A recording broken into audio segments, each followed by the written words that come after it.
afternoon. Meteorologist Hunter Ward with your afternoon update. January 27th. We got a snowstorm that is going to be moving in. Not going to bring too much in the way of high-end accumulations for valley areas, but those locations on the North Carolina-Tennessee border in those northwest flow zones, usually above 3,500 feet, within about 10 miles or so of the North Carolina-Tennessee border, you guys could really rake in the northwest flow snow. Thinking 3 to 6 inches plus is possible for some locations. Valley locations, we're thinking 1 to 3 inches around the Asheville, Haywood County area. Henderson and Transylvania, I'm thinking you guys are going to be more of a dusting to an inch as the models have trended away from that deformation feature, really benefiting you guys as far as snowfall. But we've also seen a trend in the past 24 hours of a speeding up of this system. Snow showers beginning around western North Carolina tomorrow, Friday, around 1 o'clock or so. 1 to 2 p.m. kind of looks like that time frame where snow showers could build. Rain-snow mix in some locations, and that is also going to affect totals as well. I was thinking that we may get a little bit later start of 4 to 5 p.m., which would progress into a sundown accumulating snowfall event. But the majority of this in and around Asheville and south, those snow showers look to be during the daylight hours, and then northwest flow is going to pick up in the evening hours, and from 7 to probably 3 to 4 a.m. into Saturday, we'll see northwest flow in those locations north of I-40 could see those snowfall totals pile up. So let's go ahead and turn around to my screen. I want to thank Red Wolf Contracting Services, CP Cruising Company, and Time to Travel. Time to Travel is your go-to travel agency with planning those free trips for you. CP Cruising Company, my neighborhood accountant, and Red Wolf Contracting Services can handle all your roofing needs. So check out the Grimes Tice Anderson camera around town. Really another pretty day around Asheville and surrounding areas. Still got snowfall on the bannerelk.com live camera. We'll add to that here. This is like 20-something days straight of snow around town. So just incredible. And Haywood Farm Bureau insurance camera there out up Dutch Cove. Better Homes and Garden, Bryson City camera there, Blaylock Excavation, Waynesville camera looking down there on the NC Department of Agricultural Research Center, TJ Hooper Nationwide, Brevard camera. A beautiful day around town. And the Affairs of the Hearts downtown Waynesville camera. Just a pretty day around town. Lots of these cameras going to be turning snowy tomorrow. If you're looking for that, make sure and tune in. You can always find these on WNC webcams or AshevilleWX.com/WNC webcams. That'll pull them all up. It'll actually show you a neat map right here that has all of them embedded, and you can just kind of click. See a preview there. That preview is not uploading, but these previews, you can see a short preview, and then you can click on the link right there.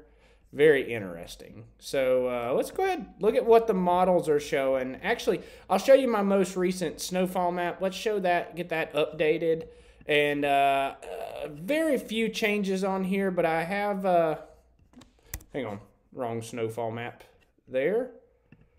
Let's go to my desktop. Here we go. Updated snowfall map here that did not save. So we will show you here is kind of what I'm thinking.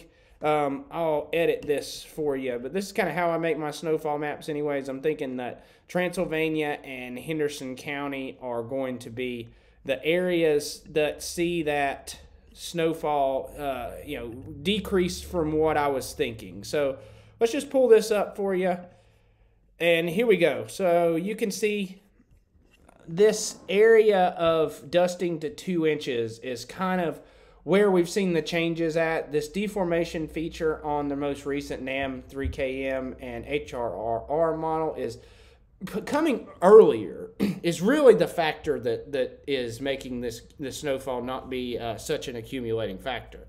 And so I think that areas that do see that accumulation are going to be kind of north of Asheville, and even areas around the airport may only see a dusting to 2 inches. Might need to draw a line in here across Buncombe County. Buncombe County is a little bit difficult with this northwest flow because sometimes those streamers can get, they can break out of the mountains. They can break that containment. When I say break containment, those 6,000 foot peaks, a lot of times that moisture is at the surface. It's really difficult for it to push very far past those 6,000 foot peaks. When we have a lot of wind and really cold temperatures, they can break containment. They can get a little extra push out of those mountains and make it into the valley, and you just get a kind of a pulsation of the atmosphere and the moisture, and it just comes in waves towards Asheville. And how cold and how strong those winds are is how much precipitation makes it out of the Appalachian Mountains. So a little bit of explanation on how northwest flow occurs and why, downsloping will take away drying of that air as it pushes out. That downsloping and the decrease in elevation does cause a drying effect, and that's why those streamers typically don't make it to Hendersonville or Brevard. Or they get caught up in the Blue Ridge Mountains. They reach the Blue Ridge, and then they just kind of stop, and all that snow falls out on the Blue Ridge mountain chain here. So, quick explanation of northwest flow. I think that's what's going to happen. We're going to have a real strong northwest flow push in and bring in that snowfall for most of the area, and some higher end totals, 3 to 6 inches plus above 3,500 feet here on the North Carolina-Tennessee border, within about 10 feet or so, and that will laminate into Tennessee as well. Those Tennessee border counties in Tennessee will see a similar mirror of this on the other side. And so that's really the way I think this is going to play out. Timing looks to be 1 to 2 p.m. tomorrow, a start time, a little bit earlier than what I thought yesterday. And then by 6 o'clock, we'll have some clearing that occurs, places around Hendersonville, Brevard, Sylva. You guys could even see some blue skies. Northwest flow will kick up. And then all the border counties will get under a big swath of snow, some pretty heavy snowfall in my opinion, and that will last, it could last through noon of Saturday for some locations, especially those higher elevation locations. We may see northwest flow through 3 or 4 even p.m. Saturday in those highest elevations. So you can check WNC webcams and you'll be able to see all that occurring. We've got cameras all around Western North Carolina, 14 of them to be exact, and we've actually got one more that's going up tomorrow. Hopefully we'll get up before the storm, but if not, we'll have it up for next storm. So here's what the HRR model shows. Forecast loop. We'll run this out. Just kind of let you guys see what it shows. 4, 5, 6, 7 a.m. tomorrow. Just scattered snow showers in eastern Tennessee. Then by 2, 3, 4 p.m., 5, 6, 7, run this back and you can see. So 2, 3, 4 p.m., 5 snow showers all around Western North Carolina. 5, 6. So somewhat of a difficult travel day. If you've got the opportunity to be home around noon, tomorrow would be the day to take that. So then the northwest flow kicks in. You can see that on the HRR model, even those streamers picking up into Greenville. So I think we'll see at least north of I-40, a little bit of downsloping, and then some reformation here into Greenville.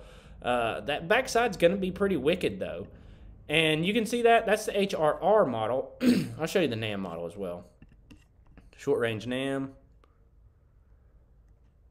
Run this out. The HRR model gives us about 1.5 inches of snow in downtown Asheville. So here is what the NAM 3KM shows. It's a little bit earlier start, a 1 p.m. start. Snow showers building by 2, 3, 4 heavy snow showers along the North Carolina-Tennessee border. Not the southwest North Carolina, really difficult call for you guys. This model is not resolving much in the way of snow for you guys. Better chance on this backside, I think maybe 9 or 10 o'clock. We could see another wave of snow as that northwest flow kicks up. But really a difficult call for you guys along southwest WNC. I think that you guys are going to be on the outside looking in again, but it won't be as though Asheville is getting a foot of snow this time. So see that deformation feature really kick up and somewhat of a mezzo low develop on this model. Not sure if that's going to come to fruition or not, but we'll see. And you know, snowfall totals around an inch or so from this model around Asheville, less as you progress towards Henderson County and Transylvania County. So looks like it's going to be somewhat of a typical northwest flow as far as snowfall coverage. Totals could be a little bit higher than just a dusting in the Asheville area. Still thinking that 1 to 3 could be possible. 2 to 4, even closer to the Buncombe-Madison line. So pull that snowfall map up one more time for you folks so you can see it. And this is just really my thoughts on it. I think the Cashers Highlands area could cash in on a northwest flow band or so getting in there, and maybe a little bit of synoptic snow with the backside, but nothing really too significant there. And then Boone area, I'm thinking 2 to 4 inches will be possible. This is great for the ski areas, though. They've been able to make snow for a while, but if you're going skiing Saturday, please take a warm coat. I'm telling you, look at these temperatures. Look at this temperature for the high on Saturday. Let's check it out. 4 p.m. Let's see. Yeah, here's 4 p.m. 23 degrees. Wow, that is cold. So your high Saturday looks to be 23, 24, 25 degrees. Low is probably 10 degrees. Sometime early Saturday morning, 10 to 12 degrees. So water's going to freeze. Make sure you unplug those hoses. You know, leave a faucet dripping. Do all the things that you can to minimize pipes freezing. That's what happens when it gets cold. We have pipes that freeze and burst, and they can cause, you know, damage to your homes, and you not even realize it. So make sure you don't leave those hoses plugged up after you've washed your car off with salt or anything. You can get some expanding of that ice back into the hose bib, and that'll, of course, crack your pipes. So please be mindful of that looking forward. And check back soon. We'll have another update for you. Probably as this event starts, we may do a live YouTube update for you. So check back soon for that. Make sure you subscribe to the channel and give this video a like. Thanks for joining me.